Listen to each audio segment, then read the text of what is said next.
Bom dia, meus irmãos. Que Deus nos abençoe nesta manhã. Agora, através da exposição da sua palavra, eu quero pedir aos irmãos que abram a epístola de Paulo ao Timóteo, capítulo 3.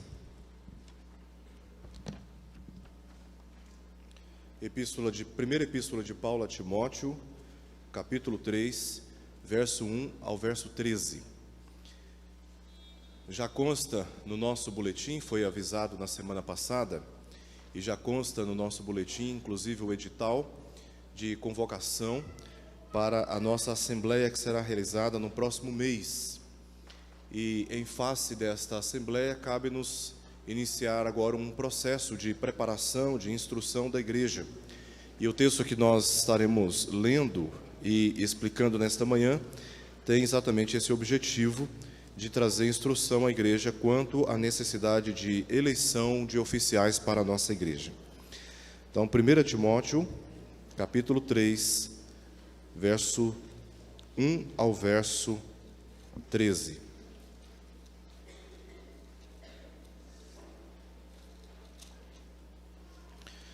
O texto diz assim: Fiel é a palavra. Se alguém aspira o episcopado, excelente obra almeja. É necessário, portanto, que o bispo seja irrepreensível, esposo de uma só mulher, temperante, sóbrio, modesto, hospitaleiro, apto para ensinar, não dado ao vinho, não violento, porém cordato, inimigo de contendas, não avarento, que governe bem a própria casa, criando os filhos sob disciplina, com todo o respeito. Pois, se alguém não sabe governar a própria casa, como cuidará da igreja de Deus? Não seja neófito, para não suceder que se ensoberbeça e incorra na condenação do diabo. Pelo contrário, é necessário que ele tenha bom testemunho dos de fora, a fim de não cair no opróbrio e no laço do diabo. Semelhantemente, quanto a diáconos, é necessário que sejam respeitáveis, de uma só palavra, não inclinados a muito vinho, não cobiçosos de sorte da ganância, conservando o mistério da fé com a consciência limpa. Também sejam estes primeiramente experimentados, e, se mostrarem irrepreensíveis, exerçam o diaconato. Da mesma sorte, quanto às mulheres, é necessário que sejam elas respeitáveis, não maldizentes, temperantes e fiéis em tudo. O diácono seja marido de uma só mulher e governe bem seus filhos e a própria casa, pois os que desempenharem bem o diaconato alcançam para si mesmos justa preeminência e muita intrepidez na fé em Cristo Jesus. Vamos orar?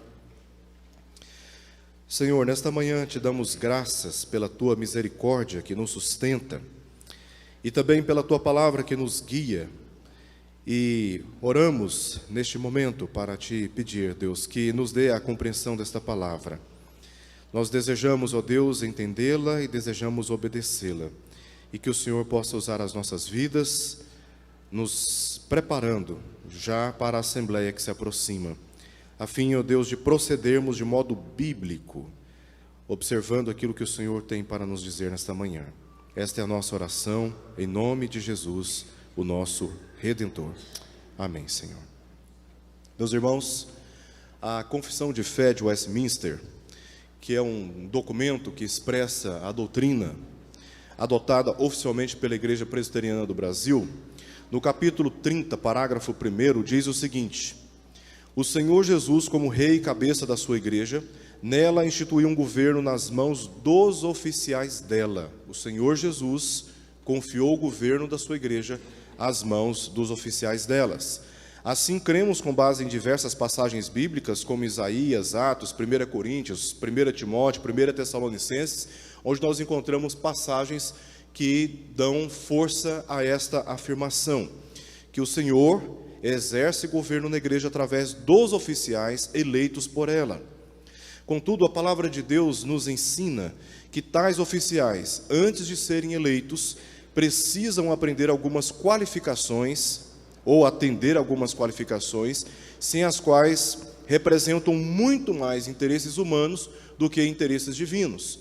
Então, os oficiais a serem eleitos, a fim de exercerem o diaconato ou o presbiterato, a fim de exercerem o governo, ou expressarem o governo de Deus dentro da igreja, devem ser escolhidos mediante os critérios que o próprio Deus estabeleceu. E se não observarmos esses critérios, o que acontecerá é que teremos lideranças na vida da nossa igreja que seguirão mais as inclinações da sua carne do que as inclinações do Espírito de Deus. E o nosso objetivo aqui, portanto, será de expor essas qualificações bíblicas exigidas para o pleno exercício de oficiais na igreja do Senhor Jesus, seja do presbiterato, seja do diaconato, e assim oferecer instruções para o período de indicações de seus nomes, que inclusive começa hoje. Olhando um pouquinho aqui a respeito do contexto desta epístola, esta epístola ela é classificada como uma epístola pastoral, porque se trata de uma correspondência pessoal do apóstolo Paulo, como pastor, a um outro pastor. É uma palavra de pastor a um pastor. Timóteo foi um jovem pastor na cidade de Éfeso, provavelmente ele não tinha mais de 40 anos de idade, que Paulo diz o seguinte: ninguém despreze a tua mocidade. No exercício do seu ministério, não permita que ninguém te despreze por ser jovem. E o jovem, dentro da cosmovisão aqui do apóstolo Paulo, a cosmovisão judaica, era aquele que estava até o limite de 40 anos. Por isso, possivelmente, Timóteo, pastor de uma importante cidade da Ásia, não tinha certamente mais de 40 anos. Paulo escreveu primeiramente para motivá-lo a perseverar na fé. Nós sabemos, conhecendo a epístola, que Timóteo, ele passou por muitas pressões ministeriais. Por isso, aí no capítulo 1, verso 18, Paulo diz: este é o dever de que te encarrego, ó filho Timóteo, segundo as profecias de que antecipadamente foste objeto. Combate, firmado nelas, o bom combate, mantendo fé e boa consciência, porquanto alguns, tendo rejeitado a boa consciência, vieram a naufragar na fé. Combate, vigie, para que você não entre pelo mesmo caminho dos demais. Paulo, portanto, já no início da epístola, está aqui motivando Timóteo a perseverar na fé, e ele dá também instruções quanto à organização e os cuidados com a igreja, capítulo 3, versos 14 até o verso 16. Ele diz no verso 15, para que se eu tardar, fique cientes de como se deve proceder na casa de Deus, que é a igreja do Deus vivo, coluna e baluarte da verdade. Então, Paulo, primeiramente, escreve com esse propósito de tanto orientar Timóteo na sua vida piedosa, como também orientar Timóteo quanto às necessidades de colocar em ordem as coisas na igreja.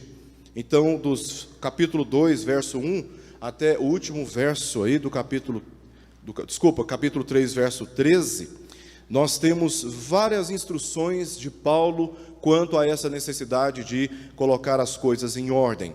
É curioso que do capítulo 2, verso 1 ao verso 8, a primeira instrução que Paulo dá a respeito da necessidade de colocar em ordem as coisas na casa de Deus é quanto à necessidade da oração. Ele diz para Timóteo, em primeiro lugar, verso 1, que a necessidade de orar por todos, indistintamente. Verso 2 ao verso 7, orar pelas autoridades civis, e verso 8, a necessidade de orar em qualquer lugar, levantando, como ele mesmo diz, verso 8, mãos santas, sem ira e sem animosidade. Orar, primeiro dever da igreja, em si tocando as necessidades que ela tem de colocar em ordem todas as coisas. O primeiro dever da igreja é a oração. É pedindo a Deus, é se humilhando na presença de Deus, é derramando a sua alma diante dele. A partir do verso 9 do capítulo 2, Paulo agora vai dizer como as mulheres devem lidar com essas questões relacionadas com o governo dentro da igreja. Primeiro, elas devem se vestir com modéstia, verso 9 ao verso 10. Verso 11 ao verso 14, aprender em silêncio e submissão. Verso 12 ao verso 14, não exercer a autoridade de homem. Verso 15: se preservar na fé, no amor e na santificação com bom senso. Então, a partir do capítulo 3, verso 1 ao verso 13, Paulo agora se concentra em instruir os homens, como eles devem lidar com aquilo que ele vai dizer dos versos 14 ao verso 16. Como os homens devem lidar com essa necessidade de tratar com ordem as necessidades da igreja. Estou dividindo esse texto, verso 1 ao verso 13, basicamente em duas partes, que são óbvias. Verso 1 ao verso 7, quando ele orienta os homens que almejam o episcopado ou o presbiterato na igreja, e dos versos 8 ao verso 13, as orientações de Paulo agora a respeito dos diáconos. E todas essas instruções de Paulo naquele período a Timóteo servem para nós ainda hoje, se quisermos ter à frente da igreja homens verdadeiramente piedosos e obedientes à santa palavra do Senhor. Então, o verso 1 ao verso 7, quando Paulo aqui dá instruções a respeito das qualificações que os bispos ou presbíteros da igreja devem possuir. O verso 1 diz o seguinte: fiel é a palavra. Paulo, antes de descrever a função e qualificações daqueles que desejam um oficialato, ele declara: fiel é a palavra. Ele repete isso no capítulo 4, verso 9. Ele diz o seguinte: fiel é esta palavra e digna de inteira exortação. Paulo está enfatizando a palavra e, em função da palavra, o que os homens devem fazer, como os homens devem se portar, como os homens devem funcionar na casa de Deus. Mas o foco do apóstolo Paulo está aí, no início do capítulo 3, fiel é a palavra. Essa introdução é, na verdade, o parâmetro e a causa do oficialato na igreja. Ou seja, porque é fiel à palavra, aqueles que exercem qualquer função relacionada a ela devem ser fiéis, e isto explica o rigor das qualificações que Paulo lista, tanto aos bispos ou presbíteros, quanto também aos diáconos. Ele diz: se alguém aspira ao episcopado, o episcopado aqui se refere ao mesmo ofício de presbítero no Novo Testamento. A palavra episcopo significa supervisão e está relacionada a uma pessoa que ocupa a função de superintendente, que olha o todo do povo de Deus. Ele não representa um grupo e ele não observa apenas um grupo. Ele é aquele que trabalha, que funciona observando o todo, e assim ele cuida, acompanhando as necessidades do todo na casa de Deus. Esta palavra episcopo, ela está relacionada basicamente com a autoridade espiritual ao dar atenção, cuidado e também corrigir aquilo que na sua visão sobre a igreja é percebido como necessidade. O termo presbítero tem antecedentes judaicos e enfatiza a dignidade do ofício, ao passo que bispo ou episcopo, superintendente, de origem grega, enfatiza a responsabilidade do ofício, a saber, cuidar dos outros. As duas palavras são usadas no Novo Testamento, se tratando do mesmo ofício na igreja. Paulo diz: se alguém aspira ao episcopado, excelente obra almeja. Os verbos aspirar e almejar se encontram em paralelo e se referem ao desejo pelo oficialato, aqui qualificada como excelente obra. Paulo não enfatiza o cargo em si, mas o trabalho que ele exige. Essa obra maravilhosa, nobre, excelente, é um trabalho honroso, digno, porque se relaciona com o próprio ministério de Cristo na igreja. Cristo é quem governa a igreja, Cristo é quem exerce o pastoreio na igreja, e Cristo, nessa autoridade, usa homens que almejam, que desejam participar, cooperar e servir à vontade de Deus na igreja.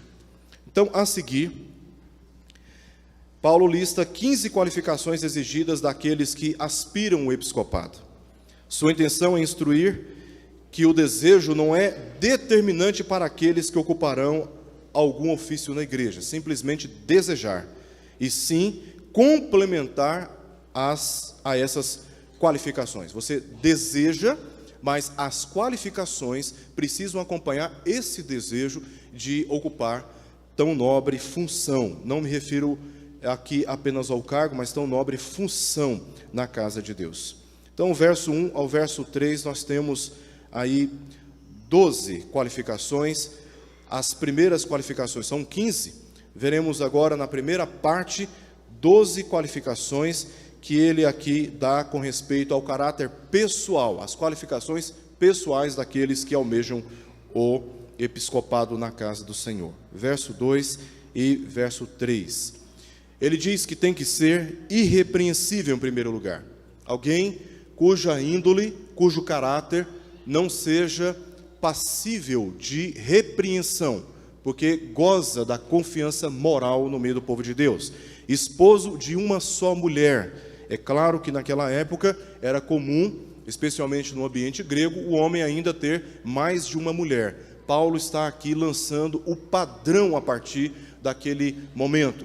O homem tem que ter apenas uma só mulher.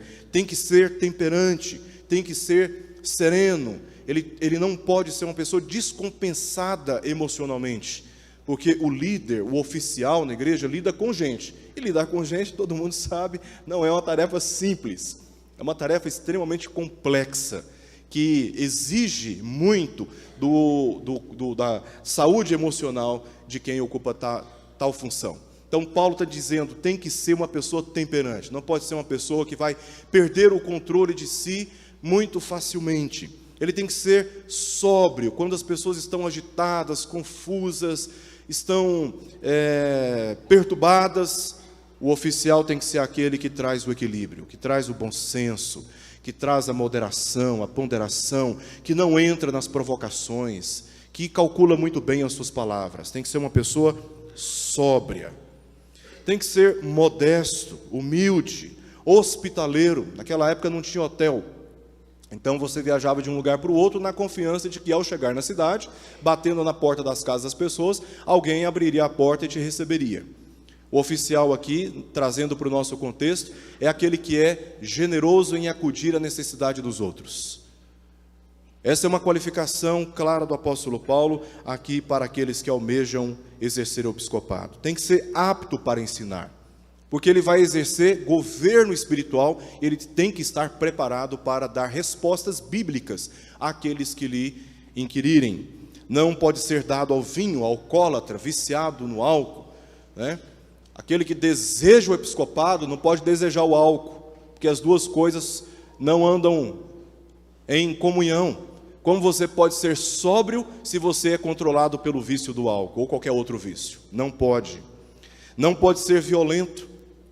Imagina um presbítero aqui na igreja pegando o irmão aí e descendo o cacete nele. Né?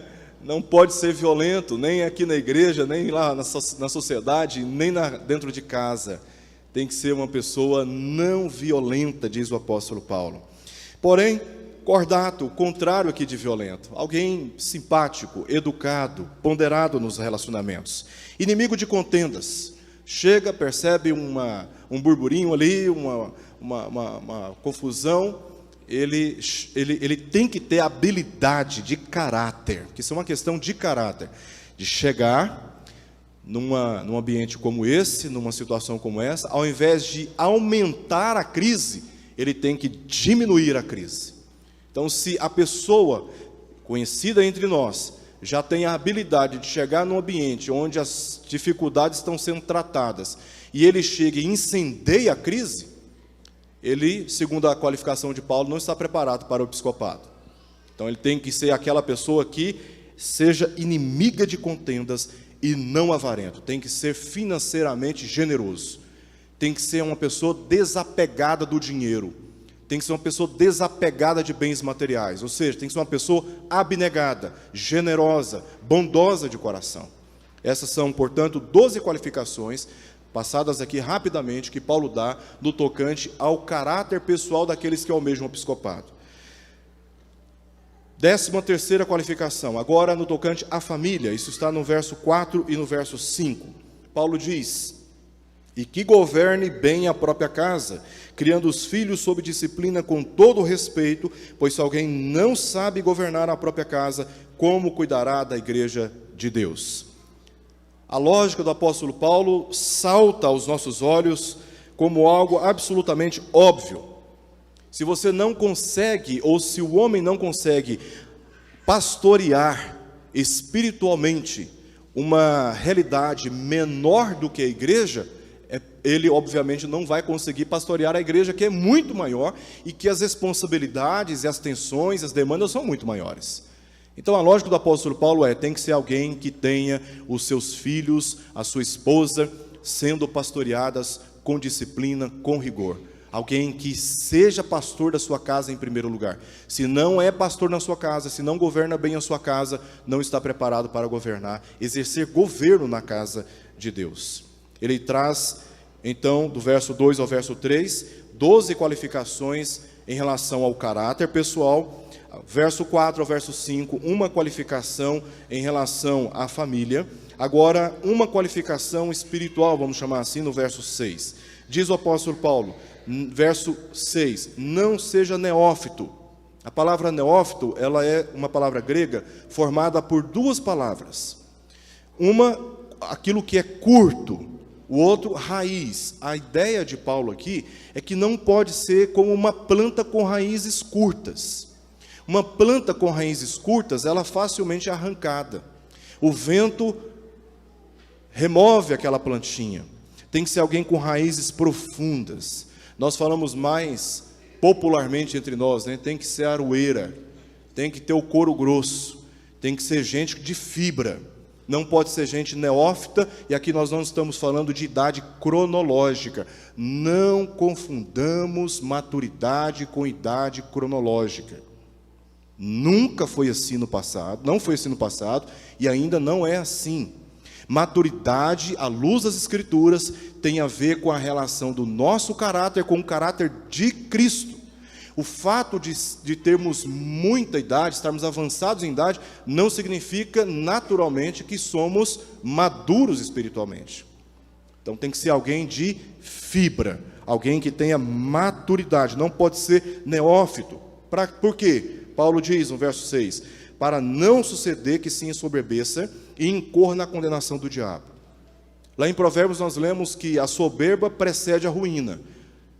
E esse preceito, essa lei divina, essa lei espiritual, ela se aplica especialmente a líderes, que se ensoberbecem no ministério e começam a achar que as coisas estão caminhando muito bem por causa dele.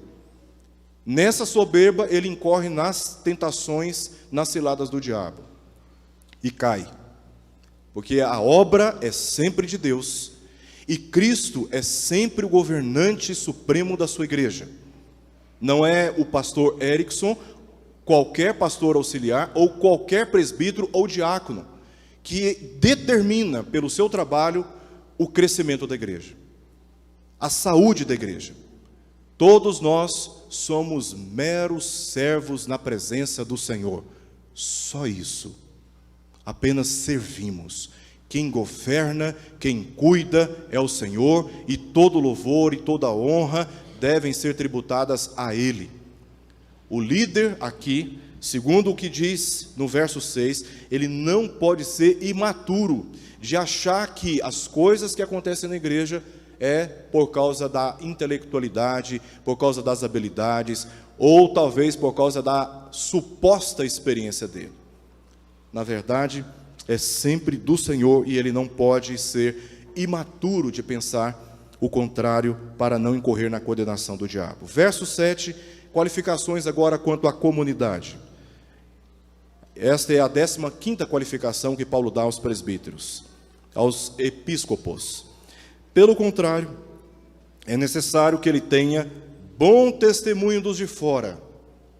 Agora Paulo não está falando da igreja, está falando do que as pessoas fora do ambiente da igreja falam, pensam, veem, se relacionam, lidam com este homem. Como é que é a vida pública dele?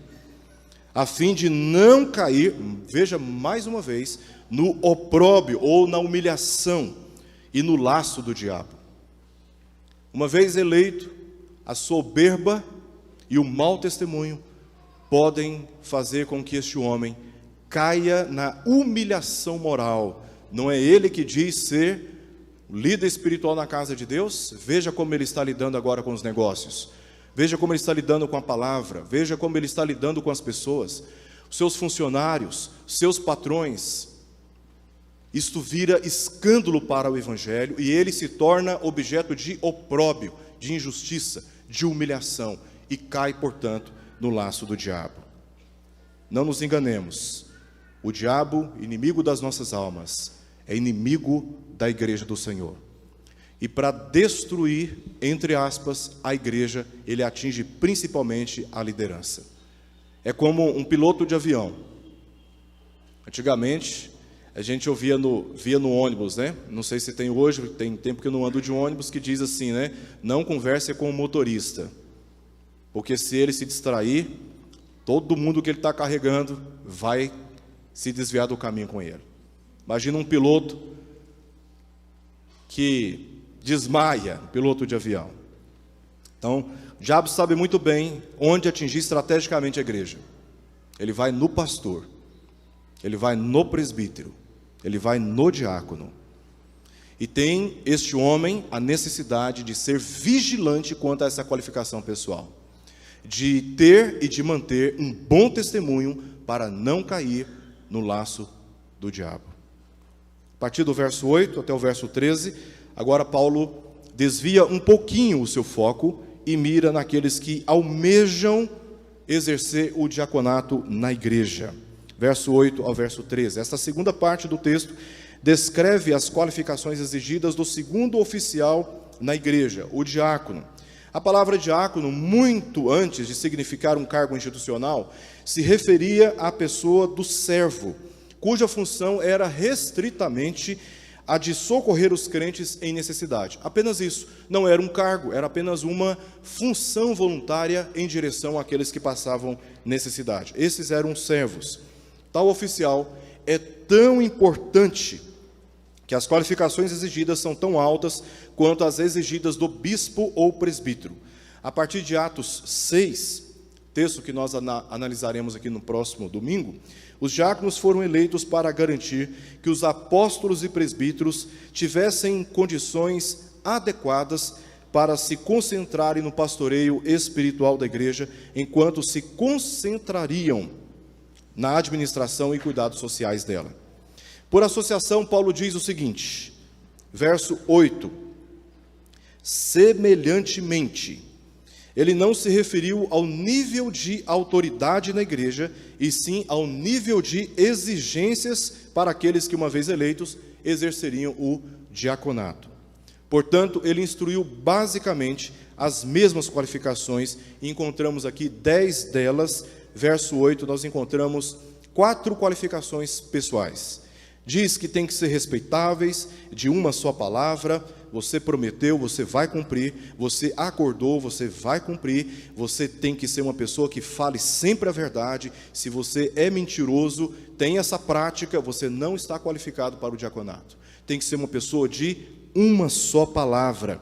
Não inclinados a muito vinho. Em paralelo com o que Paulo exige dos presbíteros, Paulo não está aqui flexibilizando ou abrindo uma brecha para o diaconato experimentar e ficar se entregando ao vício do álcool.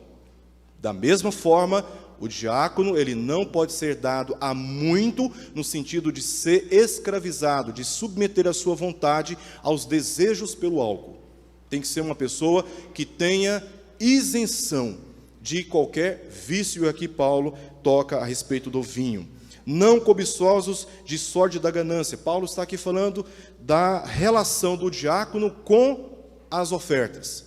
Quando você vai lá para Atos capítulo 6, você vê exatamente que era isso que o diácono fazia. Ele ajudava na distribuição das riquezas que eram depositadas aos pés dos apóstolos, a fim de atenderem às necessidades dos santos. Uma pessoa que é gananciosa, que tem olhos no dinheiro, que ama o dinheiro, ela não pode se aproximar do dinheiro.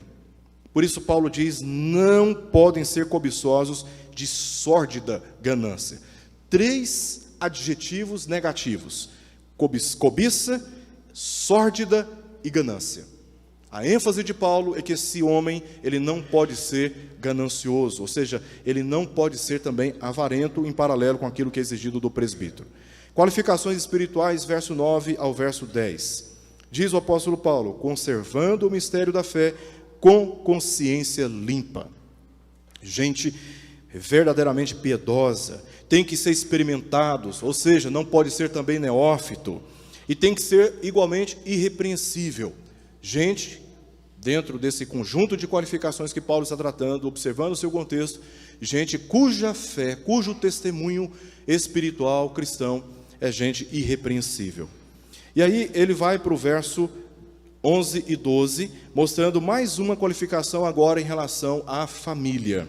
Ele diz o seguinte: da mesma sorte, quanto a mulheres, é necessário que sejam elas respeitáveis, não maldizentes, temperantes e fiéis em tudo.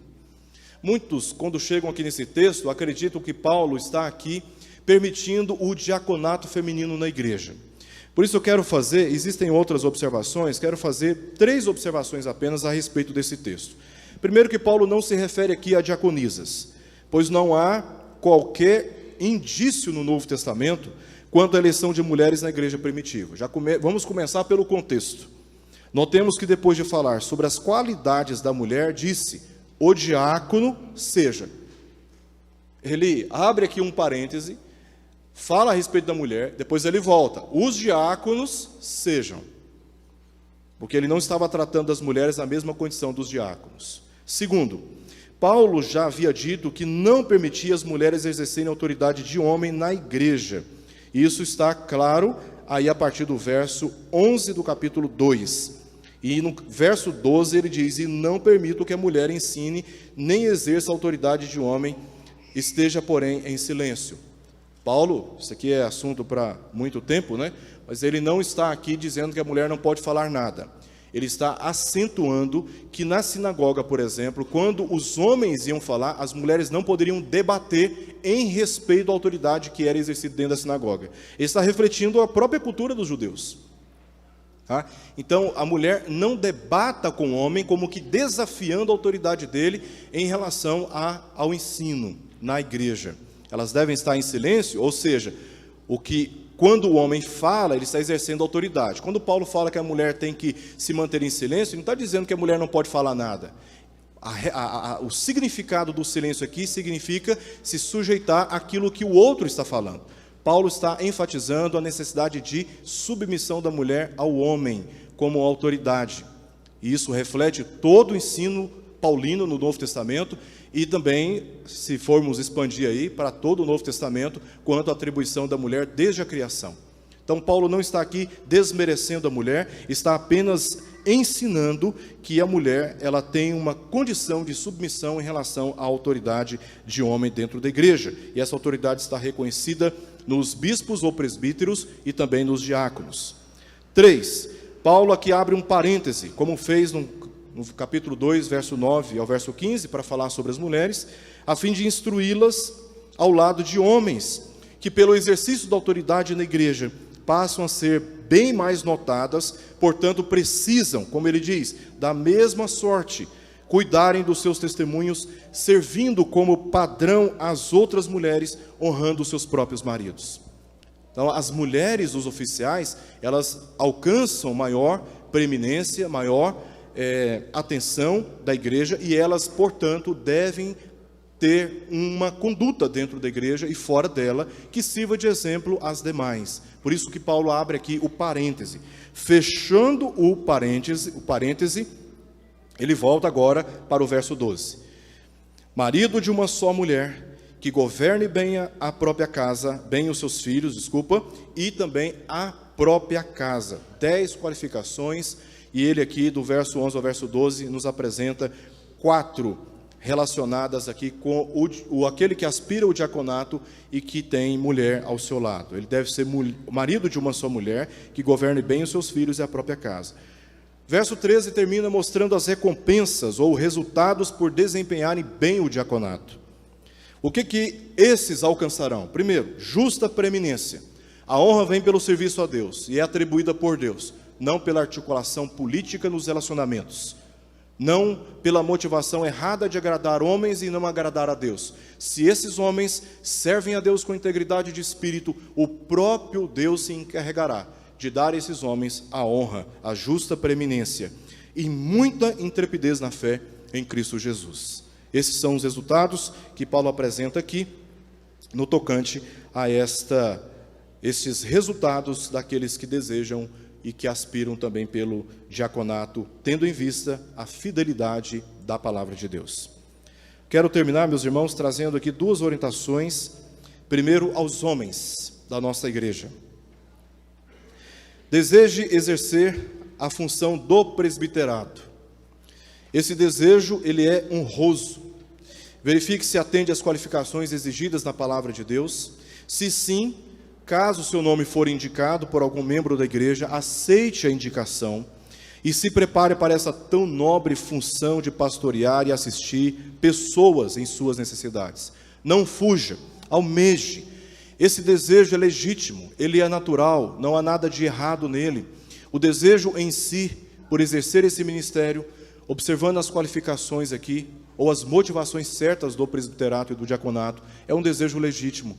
Deseje isso, e se alguém te indicar, havendo esta coincidência do seu testemunho em relação às qualificações bíblicas, aceite a indicação. Aceite a indicação e confie na direção de Deus para a sua própria vida e para a vida da igreja. Agora, uma orientação para a igreja, que tem o dever de indicar nomes, observando os princípios da palavra de Deus. Primeiro, seja criteriosa na indicação de nomes para o oficialato na igreja, observando as qualificações exigidas para cada um. Lembre-se que as listas de qualificações são descritivas e não normativas para o oficialato. Nem todos são aptos para ensinar, como um professor de escola dominical, por exemplo. Mas todos devem ser aptos para instruir biblicamente pessoas em suas necessidades pessoais e firmes na defesa da fé evangélica. Não deixe de indicar nomes e de participar atentamente de todo o processo de eleição eclesiástica, porque esse processo é um processo abençoado e um privilégio que o Senhor nos dá de participarmos dos seus interesses, os interesses do seu reino na terra. Este é um dever e privilégio de todos os membros da igreja, todos os membros comungantes da igreja. Por fim, como Paulo começa o capítulo 2, nos dediquemos às orações pedindo que Deus realize a sua vontade e nos oriente na escolha daqueles que exercerão os ofícios do presbiterato e diaconato em nosso meio. Vamos orar, meus irmãos?